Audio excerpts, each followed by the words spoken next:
Waktu itu tuh pas di sekolah ngomong kasar sama temen, terus Oh, kedengaran sama orang tua saya dicabe mau. Dikasih oh, cabe, waduh. cabe. Iya mau Maksudnya dikasih di cabe gimana? bibir gitu mau dicabein. Nih, mulut lu jangan Iya, begini gitu ya. iya mau sampai segitunya. Itu gara-gara kamu ngomong Karena ngomong kasar sama sama teman. Kemudian eh, waktu itu orang tua lagi pada datang, hmm, saya kedengeran. kedengeran ya. Iya sama orang tua saya. Loh kok orang tua bisa tahu ya? Pada ngadu ya. Kayaknya iya mau. Jadi resep orang tuamu untuk membungkam kata-kata negatif dengan cabe. Iya mau biar ingat mau. Biar ingat ya Iya. maksudnya. Dan Saya kamu sampai nggak marah itu? pas waktu itu saya sadar sih mau. Sadar ya? Sadar. Wah nggak boleh. Iya, soalnya teman saya juga nggak salah apa-apa saya katain. Oh, sebabnya itu. Iya, Mari kita duduk dan berkumpul di sini, hilangkan duka lara dan beban di hati, mendengarkan renungan yang menginspirasi. Pojok Iman. Halo Bapak Ibu, saudara-saudara yang terkasih, salam sehat penuh kerahiman Tuhan, salam katekese. Hari ini kita berjumpa dengan Pojok Iman yang menyampaikan cerita-cerita kehidupan. Kisah-kisah kehidupan itu menjadi master of story supaya cerita itu bisa bermanfaat, berguna, meneguhkan. Semoga ini menjadi sebuah kesaksian kita bersama ya. Hari ini saya kedatangan dua frater kita, yang satu tinggi, yang satu agak nggak gemuk ya kamu ya. Biasa aja, ganteng lah gitu. Ya, frater Pian dan frater Jason. Kita langsung saja ketemu dengan mereka. Silahkan perkenalan frater, namanya gimana? nah, nama saya Jason Michael Sumakwan. Kemudian asal seminari dari Wacana Bakti. Baru tahun pertama di Seminari Tinggi Keuskupan Agung Jakarta. Mungkin Jadi seminarinya Wacana Bakti. iya, KPA apa KPP ya? KPP Oh, KPP ya. Jadi lulus SMP langsung. langsung masuk seminari ya. Iya, Kali deres. Luar betul. biasa. Terima kasih, Frater Jason. Sekarang gantian, Frater Pian. Ya, perkenalkan, nama saya Aloysius Dikevian Putawardoyo. Mungkin yang udah kenal bisa manggil saya Kevin. Asal paroki dari paroki Bloki, asal seminari Mertoyudan. Terus apa? Saya juga anak bungsu dari dua bersaudara. Seminari Mertoyudan, Mertoyudan. Anak bungsu dari dua bersaudara. dua bersaudara. Kamu KPP apa KPA? KPP. KPP ya, sama ya berarti ya. Iya, sama. Lewat jalur lulus SMP, masuk seminari. Ini seminari Wacana Bakti, yang ini seminari Mertoyudan, ya kan? Iya. Tempat saya itu dulu tuh ya. Baik, Bapak Ibu saudara yang terkasih, hari ini saya hadirkan teman-teman yang milenial ya kali ini. Kita akan ambil fokus khususnya tentang cinta bakti anak kepada orang tuanya nih. Kenapa ini penting saudara-saudari? Supaya menjadi semacam insight lah yang meneguhkan para keluarga-keluarga Kristiani khususnya. Bagaimana sih sebetulnya kita mengelola situasi relasi anak dengan orang tua. Kita juga punya perintah, 10 perintah Allah tuh ya. Yang perintah keempat, bunyinya apa ya frater ya? Ingat ya? Hormatilah ayah ibumu. Hormatilah Ayah. ayah ibumu. Betul. Itu 10 perintah Allah loh. Nggak pernah boleh dilupakan oleh keluarga-keluarga Kristiani. Apalagi untuk anak-anak ya. Hormatilah ayah dan ibumu. Baik, kita langsung saja ya mendengar kisah mereka satu persatu lah ya. Mungkin mulai dari Jason dulu. Jason, gimana hubunganmu dengan orang tua? Sebenarnya saya lebih melihat ayah ibu saya itu lebih lebih memberikan apa ya, perhatian kepada saya ketimbang kepada kakak-kakak saya. Hmm, Karena saya dalam keluarga itu yang paling bungsu dibandingkan dengan ada 2 kakak saya gitu. Saya 3 bersaudara, cowok semua. Kemudian saya yang paling bungsu. Jadi istilahnya kakak saya tuh yang paling istilahnya kalau dimarahin paling duluan lah. Dibanding yang bungsu. Iya, ya. jadi Curang juga ya. saya paling kalau dimarahin yang fatal-fatal doang gitu. Tapi kalau kakak saya salah sedikit aja bisa dapat marah, gangguin adeknya dimarahin juga. Ya. Sementara kamu yang fatal-fatal aja. Misalnya itu tuh pas di sekolah ngomong kasar sama temen, terus kedengaran sama orang tua saya dicabe mau. Dikasih cabe, waduh. Cabe? Iya mau. Maksudnya dikasih cabe Di gimana? bibir gitu mau, dicabein. Nih mulut lu jangan begini gitu ya? Iya mau sampai segitunya. Itu gara-gara kamu ngomong. Karena ngomong kasar. Sama teman. Kemudian waktu itu orang tua lagi pada datang, saya kedengeran. Kedengeran ya? Iya sama orang tua saya. Waktu itu pas zaman SD saya ini sih lebih ke arah kan anak kecil namanya, suka melihat orang dewasa kah, kemudian teman-teman yang lain yang udah kakak kelas, kemudian ya imitasi aja sih, maksudnya niru doang. Oh, jadi hanya ikut-ikut doang gitu ya.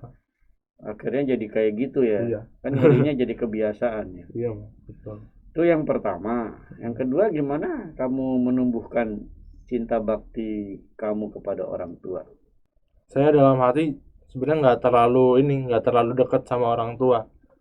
Sekalipun diberikan perhatian, tapi ya rasanya kayak dimanjain doang gitu. Nah, tapi ada beberapa kali masa yang membuat saya ingat gitu loh. Maksudnya diberikan pelajaran betapa kehadiran orang tua itu penting. Misalnya pas waktu masuk SMP saya baru dengan SD saya. Nah, di situ saya keluar rumah agak jauh, maksudnya sekolahnya agak jauh. Dan di situ udah merupakan adaptasi yang cukup berat bagi saya. Nah, baru di awal-awal, bahkan di hari pertama itu saya sampai nangis gitu. Karena kenapa sih saya harus sekolah sejauh ini? Kenapa tugas-tugas jadi lebih berat? Kenapa harus, ya pokoknya adaptasinya susah gitu. Nah, kemudian pas di rumah akhirnya ya nggak tahu mau kemana lagi kan. Akhirnya saya ke ibu saya waktu itu, kemudian ya cuma dipeluk aja. Cuma dipeluk dan ya bless gitu loh, kayak langsung damai, langsung nggak ada, kayak rasanya hari depan tuh bakal cerah gitu.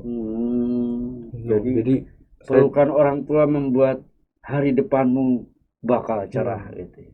Nah, di situ saya baru sadar, iya ya, betapa orang tua yang selama ini ada di samping saya kok nggak saya perhatikan gitu. Ternyata ya bisa memberikan cinta yang sebesar itu. Itu sih yang buat saya tergerak untuk ya hormat bakti kepada orang tua itu sih. Gitu ya. Oke, itu ya kira-kira ya. Iya. Dasar yang membuat kamu harus cinta bakti sama orang tua. Sekarang tanya sama Frater Pian. Kalau Frater Pian gimana pengalamannya? Pengalaman saya dengan orang tua tuh memiliki porsinya masing-masing lah antara ibu dan bapak. Beda-beda nih. Jadi pas SD saya sekolah dari TK SD, saya sekolah di Jakarta di PL. PL. Itu terus sampai kira-kira kelas 3 atau 4 lah, ketika kakak saya masuk SMP, kakak saya pindah ke Cikarang gitu. Terus habis itu pas saya juga lulus dari SD itu, saya juga minta untuk sekolah juga bareng kakak saya di Cikarang. Nah, selama SD itu saya lebih banyak sebelum kakak saya pindah ke Cikarang itu tentu sama orang tua banyak berdinamika bersama gitu. Entah, yang saya ingat tuh setiap bulan tuh kita pergi ke Karmel, kalau nggak salah, Karmel Lembang, buat misa, terus habis itu doa bersama, terus ya makan habis itu. Nah, habis itu itu kebiasaan bersama, terus ya banyak kebiasaan lain lah. Nah, terus selama kakak saya pindah ke Cikarang itu, nah tentu saya jadi banyak bersama ibu saya, karena kakak saya pindah ke Cikarang tuh dia juga ikut bapak juga kerja di Cikarang. Nah, jadi akhirnya saya banyak Sama sama ibu. ibu gitu. Ada kadang juga kita bolak-balik gitu Jakarta Cikarang gitu. Oh ya. Iya. Nah itulah selama perjalanan itu kan lama tuh, terus juga kalau macet juga eh, banyak ngobrol-ngobrol dengan bapak. Nah pas pulang baru ketemu ibu gitu. Nah tapi nah itu maksudnya dari pengalaman itu tuh, itu kayak orang tua tuh memiliki antara bapak dan ibu, ya bisa saya bilang porsinya seimbang gitulah. Karena saya meskipun apa beda, setiap hari kita harus bolak-balik Jakarta Cikarang gitu, tapi ya itu setidaknya dari SD itu udah pernah punya kedekatan dengan ibu. Nah pas di SMP itu juga ada pengalaman sendiri dengan bapak gitu. Dengan bapak gitu ya. Iya. Dengan kata lain meskipun berbeda-beda ya, tapi porsinya sama gitu Iya, ya. itu. Thank you. Itu yang menyembuhkan kamu harus cinta bakti sama orang tua apanya tuh? Terus kalau itu ya saya lihatnya ini sih kan, dalam perjalanan itu juga saya ngelihat tentu orang tua bekerja kan buat saya, buat kakak saya gitu. Pas masa itu juga saya ngelihat ibu saya nganter saya SD tuh. Ini kan ya saya ngelihat gitu bapak ibu kerja buat saya. Nah itulah Bapak ibu kerja buat kamu. ya buat saya sama kakak saya gitu. Nah yaudah itu yang akhirnya membuat saya gitu.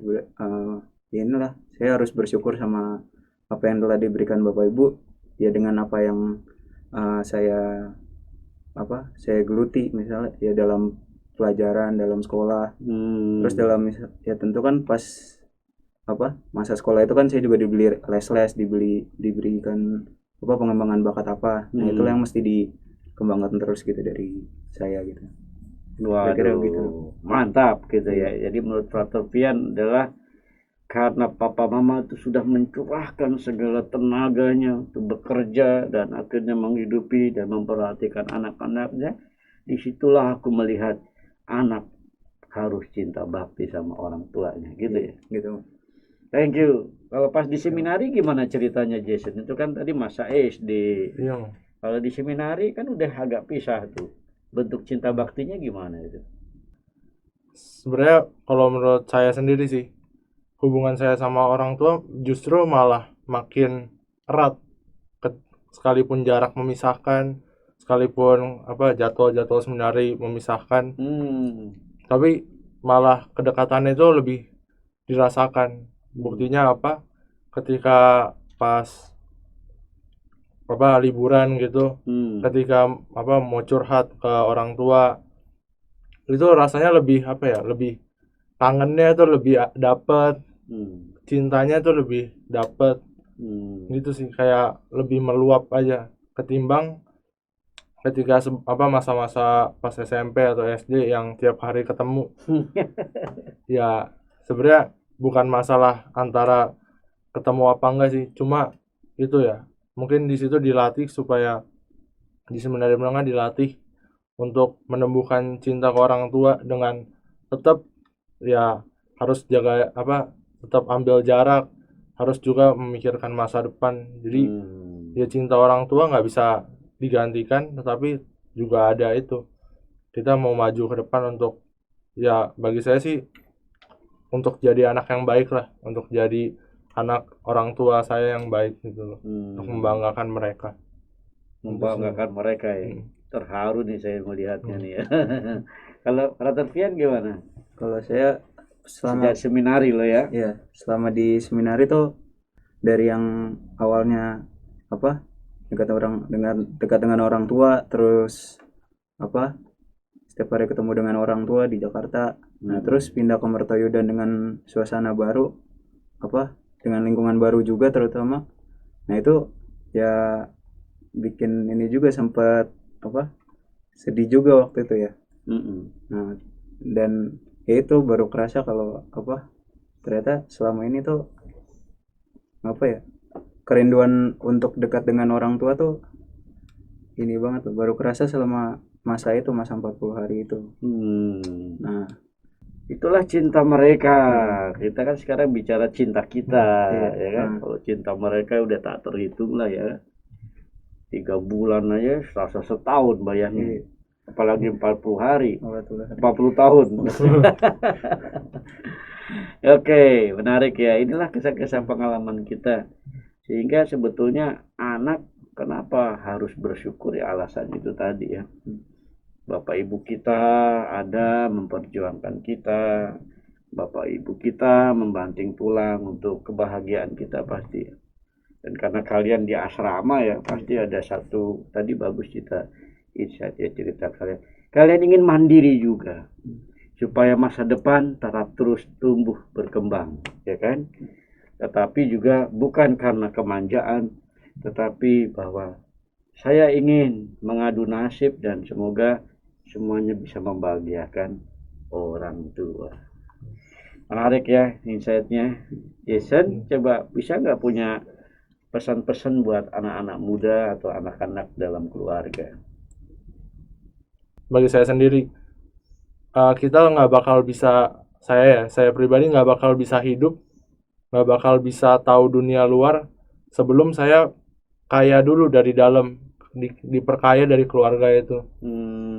Jadi menurut saya kekeluargaan, relasi dengan ayah, dengan ibu, dengan kakak adik, bukannya mempersempit ruang kita untuk bersosial, bermedia sosial kah, tapi justru itu jadi kekuatan.